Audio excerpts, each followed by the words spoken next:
Hello, in this journal I will make a reflection about the last unit, my learning process, and I will mention the cycle planning, and finally the teaching methodologies that I have observed.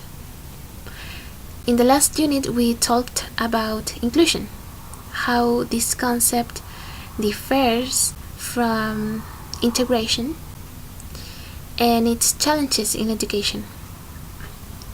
As we discussed in class, it is fundamental to be aware of the difference between both concepts, because some people may think that special and students with special and exceptional needs are being included when they are just being integrated.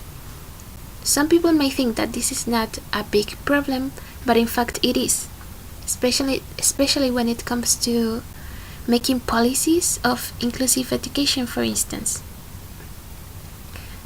At the end, a common idea is raised, an idea that if schools give access to all students, then the problem of inclusion is solved, when it's not, because that's integration. Therefore, other aspects are not taken into consideration, such as the acceptance of diversity and those kinds of values. I'm not saying that schools shouldn't give access to all students. On the contrary, that's a fundamental step. That's the basis of inclusive education. But inclusion is a complex process where changes in the mindset of a society are needed. Now, in relation to my cycle planning, I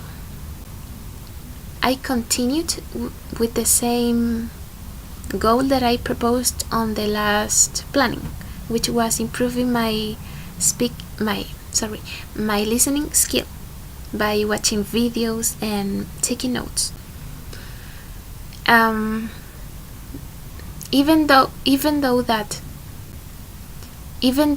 we did activities where we watched videos in class, it wasn't enough for me to be more prepared for the final exam. Besides, we had less modules, so I had to keep on practicing that skill at home. As I have mentioned in other journal entries, my speaking skill is the weakest one. It's not because of the language itself, but mostly because of my personality.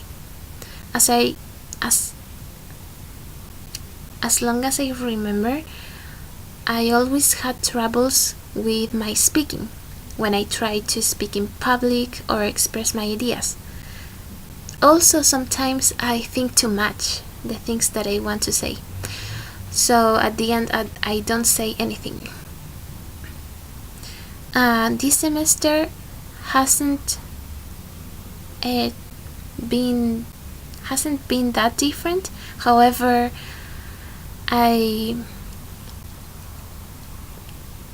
group work have helped me a lot. Usually people tend to work with their closest friends because they know each other and they feel more comfortable. In my case, I haven't been with my friends, so I had to learn how to work with different people. And in comparison with the first year, I think I have improved, because at first I wasn't able I didn't feel comfortable enough to talk in groups. I'm aware that this is a process, so maybe speaking in groups is the first step to be more prepared to speak in public. The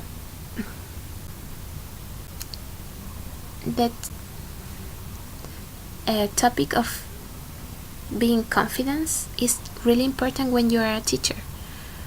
You need to be confident about what you are teaching, and to show confidence to your students, because if they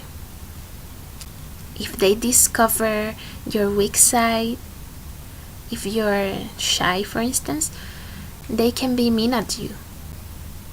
But that doesn't mean that you have to change completely, because you can be a shy or a introvert person, but the important thing is that you show confidence when you are teaching. Finally, regarding the teaching methodologies, I insist on the idea of group works. They are not only good in terms of socialization, but also in terms of emotional aspects. This can help students to develop confidence, to share their ideas or opinions, and maybe to build respect among others, among students. However, this can be achieved, I think this can be achieved only if the teacher is monitoring, and if he or she is worried about transmitting those values.